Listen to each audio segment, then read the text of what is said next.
반갑습니다. 다존포항입니다. 네, 오늘은 대표 초대석 코너인데요. 여러분들이 아마 아실만한 그런 분이 나오시지 않았나 생각합니다. 대표님, 그래도 혹시 모르시는 분들이 아직 있을 것 같아서 자기소개 한번 또 부탁드리겠습니다. 제가 그 2011년부터 장사를 했거든요. 제가 14년 차 생계형 장업자 청계화타운 운영하고 있는 양재삼입니다. 네, 반갑습니다, 대표님. 야, 저도 되게 모시고 싶었고 오늘 정말 좋은 귀중한 시간 될 것 같습니다. 대표님이 제가 알기론 알바생으로 시작해서 이제 사장이 된 사장 뭐 이런 식의 표현을 많이 쓰세요. 알바생으로 시작을 해서 그 기간이 짧지 않으시더라고요. 네, 한 5년 정도 하신 걸로 알고 있는데 보통 그 직원으로 들어가서 이렇게 한 1년 하고 창업하고 이렇게 하는데 어떻게 이렇게 긴 시간을 또 알바부터 하셨겠는지.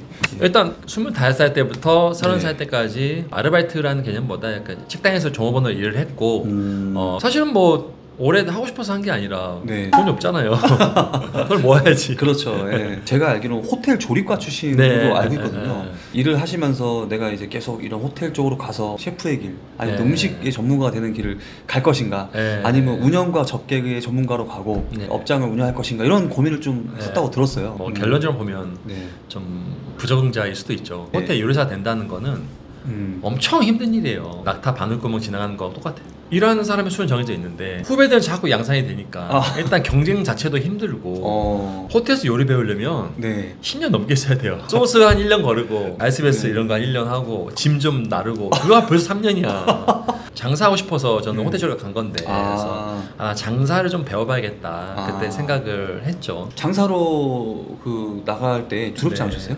망설이는 시간이 있으면 두려워요. 그리고 내가 뭔가 시작하기 전이 두려운 거지. 일단 우리가 전쟁터에 들어가면 뭐 살고 봐야지 무슨 들은 게 어디 있습니까? 뭐 하다 보면 배우는 거지 뭘 또 누구한테 가르쳐줘. 선생님이 어디 있다고. 그래서 남대문에 가니까 스카프 잘 팔리더라고. 스카프를 사서 팔기 시작한 게 이제 첫 장사예요. 팔다가 보니까 이게 누구한테 배워야 되는구나 다시 생각을 한 거예요. 파는 게 다가 아니다. 그래서 누구한테 해볼까 하다가 우연히 간 식당에서 이제 일을 하게 됐고 망설일 틈이 너무 없었어. 또 어렵고 잘 먹고. 그 알바 기간을 하시고 또 직원으로도 일하시면서 사장을 넘어서서 더 일을 더 잘한 직원 생활을 했다고 들었어요. 어느 정도로 했길래 그런 걸 당당하게 이렇게 표현을 하실 수 있는지. 식당 일이 해보셔서 아시면 얼마나 지겹습니까? 맞아요. 매일 너무 힘들잖아. 그리고 일이 또 숙련되면 또 나와의 싸움이잖아. 맞아요. 그러니까 이거를 내가 진짜 무슨 뭐 뛰어난 사람이어서 혹은 뭐 원대한 목표가 있어서 그런 게 아니라 이 지겨운 이 식당 생활을 어떻게 하면은 타파할 수 있을까?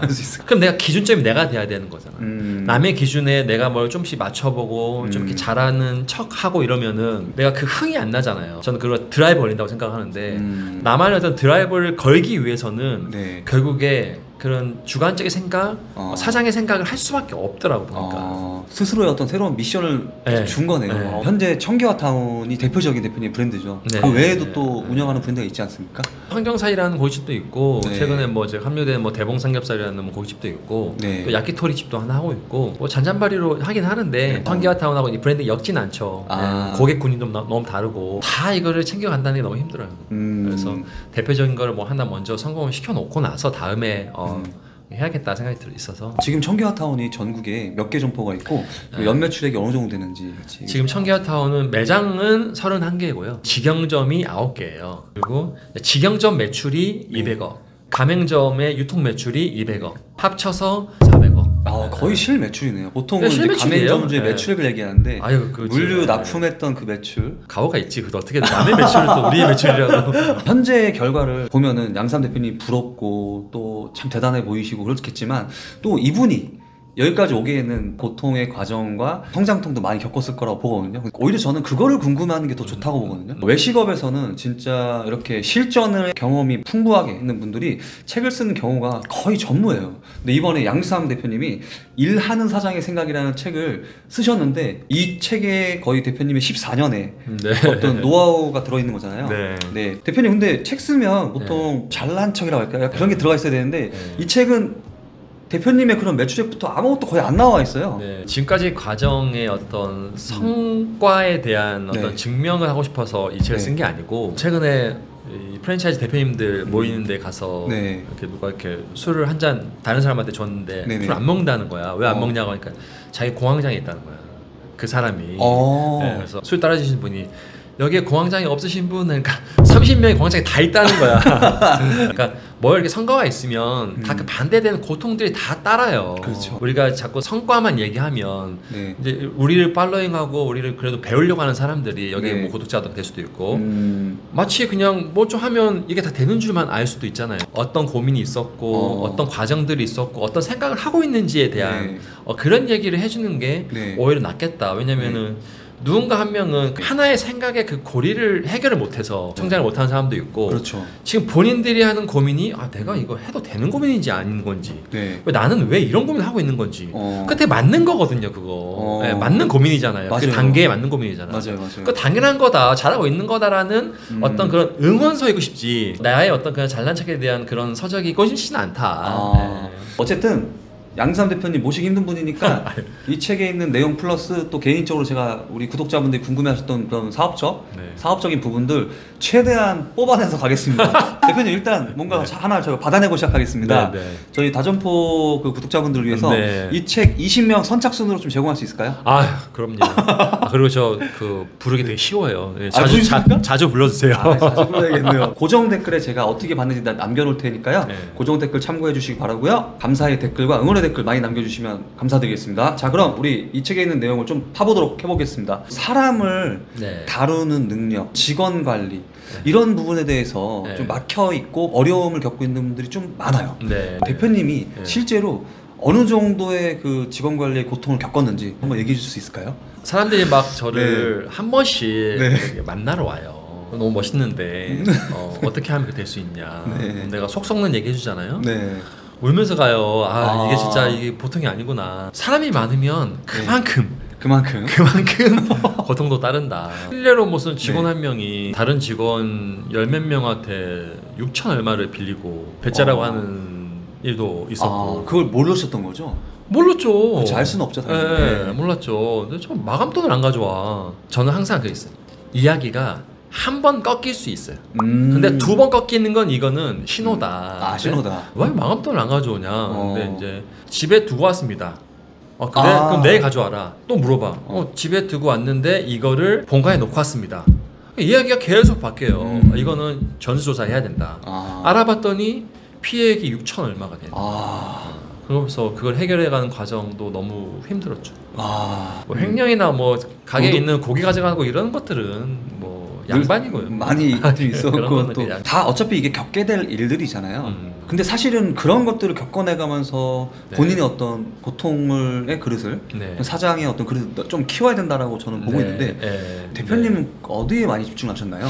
책에 보면은 브랜드를 만들게 되고 사람과 인센티브를 주게 되고 막 이런 과정들이 자다가 탁 아이디어가 떠올라서 한 게 아니에요. 그 전에는 무조건 고통이 있습니다. 무조건 아픔이 있어요. 그렇죠. 아픔이 있기 때문에 이거를 해결하고자 해결하고자 뭘 하게 되는 거죠. 그러니까 예를 들어서 뭐 사람 관리가 힘들다. 한 번 이런 생각이 드는 거지. 왜 나는 또 사람을 또 구하고 있지? 해보면 나는 너무 사람을 급하게 구한 것 같아. 좋은 사람을 우리가 구하려면은 천천히 계획적으로 구해야지. 누구 하나 오면은 막 야 오늘부터 일할 수 있어? 혹은 내일은 뭐해? 막 이렇게 해버리면은 그걸 오케이 하는 사람 또한 우리와 함께 무슨 조직을 키워보겠다 이런 것보다는 당장 한 달에 월급이 얼마이니까 뭐 휴무가 얼마니까 일하는 사람이 많잖아요. 그렇게 하면 또 그렇게 나갈 수 있는 확률이 너무 커지는 거지. 대표님은 그럼 채용보다 더 중요한 게 뭐라고 보십니까? 사람을 잘 뽑는 것보다 이 조직 안에 잠정적 퇴사자를 잘 봐봐야 돼요. 이 사람은 아직 퇴사를 안 했지만 금방 퇴사할 것 같아. 이러면은 그냥 좋게 얘기해도 돼요. 하기 싫으면 해도 또 할 수밖에 없어요. 근데 그런 얘기를 하냐고. 안 해요. 왜냐? 불편하잖아 하면 말하기도 불편하고 법적으로도 당장 이 사람을 나가라고 오늘 나가라고 할 수 있어요? 없죠. 오늘 나가라고 하면 한 달치 월급 줘야 되지. 그럼 또 한 달 후에 나가라고 하면 한 달 동안 또 무슨 일을 또 할지도 모르죠.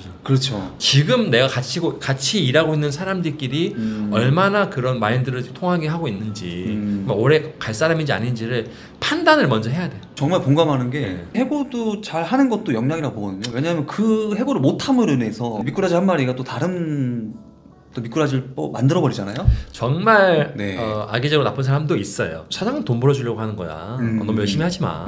그런 사람들이 있는 반면에 또 한편에는 괜찮지만 우리 조직에서 못할 수도 있는 거고 우리 조직하고 좀 안 맞을 수도 있는 거고 이 사장하고도 안 맞을 수도 있는 거고 결이 안 맞을 수 있다. 그렇지. 그 사람이 또 딴 데 가면 또 더 좋은 성과를 낼 수도 있잖아요. 근데 해고보다 그냥 우리 조직하고 좀 안 맞는 것 같으니 좀 이렇게 다른 데서도 한번 해봐라 라는 것도 내가 좋은 사장이 못 됐을 거면 남한테라도 좋은 기회를 주는 게 맞지 않나.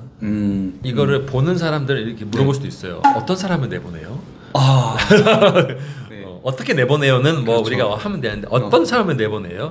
그거를 사람의 기준마다 다 달라요. 그렇죠. 그래서 내가 이런 사람은 내보낸다라는 거에 대한 기준 항목을 내 스스로 적어놔야 돼요. 제가 제일 존경하는 외식업 대표님이 계신데 사람을 언제 해고하세요? 물어보면은 자기는 4가지 항목으로 해고를 한다고. 너무 궁금해요. 그러니까 제가 잘 기억은 안 나는데 이제 기억나는 것만 말씀드리면 부정한 방법으로 성과를 내는 사람, 자기 공이 아닌데 자기 공인 것처럼 포장을 하는 사람, 그리고 리더가 성과를 못 내는 사람, 그리고 뭐 거짓말을 하는 사람이다. 하여튼 4개 항목인데 4개 항목에 들어오는 사람은 해고를 한다고 하더라고요.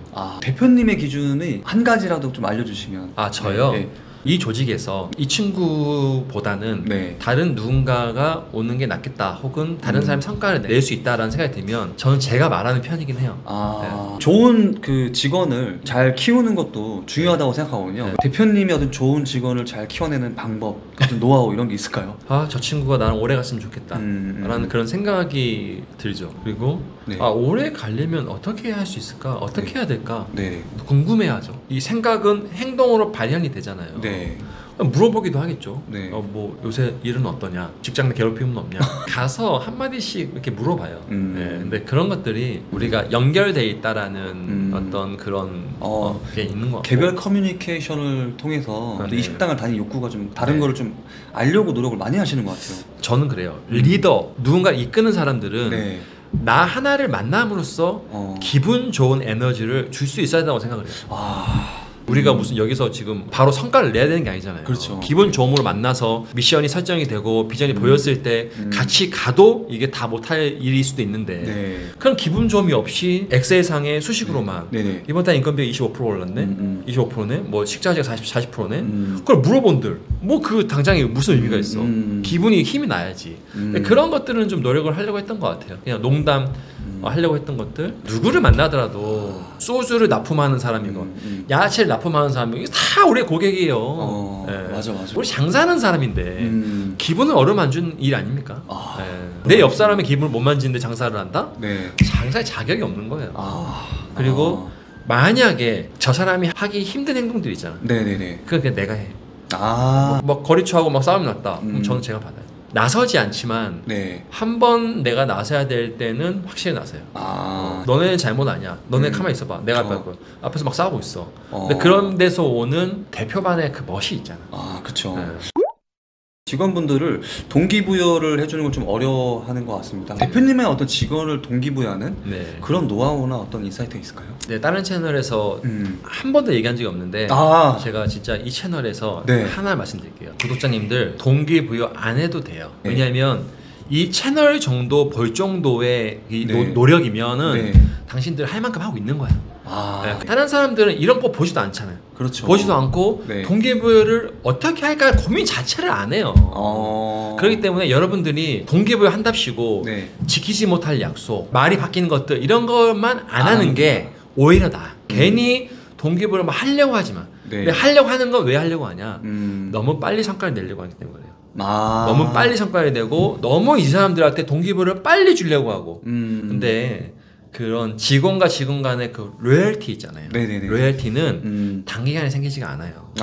시간이 필요해요. 그냥 본인들이 하던 대로 열심히 하는 모습만 보여줘도 이미 그 자체가 동기부여예요.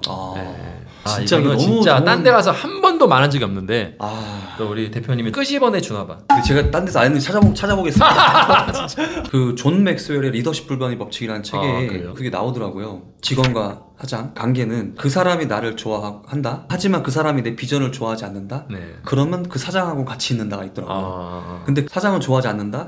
근데 이 사장의 비전은 너무 좋다. 그럼 같이 안 있는다 하더라고요. 그러니까 변수가 뭐냐면 그 사장을 좋아하는 게 먼저 것 같은데 그 대표님을 좋아하게 만드는 그걸 너무 잘 하시는 것 같아요. 타고나신 거예요? 아니면 이제 후천적으로? 아니 일단 다 직원들이 많이 떠나니까. 대표님도 일하다 보면 실수하는 직원분들 많이 있으시잖아요. 그런 실수하는 분들을 보면서 네. 저 같은 경우 이제 매뉴얼을 만들었거든요. 뭐 매뉴얼을 만들려고 뭐 시스템을 만들어 했던 게 아니라 직원분들하고 저랑 같이 일하는데 우리 서로 맨날 깜빡하고 실수하고 다른 사람 교육시키기 너무 힘들어서 술 먹다가 이제 막 그렇게 만들기 시작했거든요, 같이. 저는 매뉴얼이라는 거는 최소 단위의 행동 규약이라고 얘기합니다. 아, 최소 단위. 네, 뭔가 어떤 대단한 성과를 내기 위한 규칙들이 아니고 네. 최소 단위. 예를 들어서 뭐 쓰레기가 떨어지면 죽는 거, 손님이 들어오면 안녕하세요 인사부터 하는 거, 이런 것들 정도가 매뉴얼. 그런 것들은 다 저희도 있죠. 근데 이제 한 단계 더 우리 구독자님들 꿀팁을 드린다면 네네. 매뉴얼도 중요하지만 네. 우리만의 은어가 더 중요해. 식당 사람들이 그만둔 이유가 왜 그만두겠어요? 지겨워서 그만두는 게 80%가 넘어요. 네. 왜 지겨워? 똑같은 말을 너무 반복해. 안녕하세요, 몇 분이세요? 다음 대기 몇 명이세요? 테이블 상나라 치워라. 네. 야, 불 빼라. 몇 개 안 돼요, 대화가. 저희 옛날에 뭐 불 나갈 때는 야 뭐 핫 외치기도 하고 뭐 원투 외치기도 하고 원투 하면 단 몇 명이야 이런 외치기도 하고 우리만의 은어를 형성했을 때 우리들끼리의 그런 어떤 정신적인 통일이 이루어져요. 근데 이제 바탕은 당연히 매뉴얼이 있어야겠지. 있고 그 한 단계 더 올라가서는 우리만의 정신적 공유 은어를 만드는 것 또한 다음 단계로 가는 길이다. 아, 되게 수준이 높은 얘기시네요. 와. 사람들이 물어봐요. 자꾸 원투 원투 그게 무슨 말이에요? 가게 몇 번 오셨어요? 그러니까 처음 왔어요. 2번 더 오시면 알려드려요. 자, 우리가 장사를 또 하다 보면 장사와 사업의 어떤 차이를 궁금해하시는 분들도 있거든요. 저도 이제 그동안 뭐 프랜차이즈 대표님들도 모시고 인터뷰를 해보고 다양한 분들 대표님들을 모셔서 인터뷰를 했는데 다 달라요. 그래서 뭐 그러니까 정답은 없는 거죠. 양지삼식 장사와 사업의 차이는 뭘까요? 다 똑같아요, 다. 고민 많으면 사업이고 할만하면 장사야.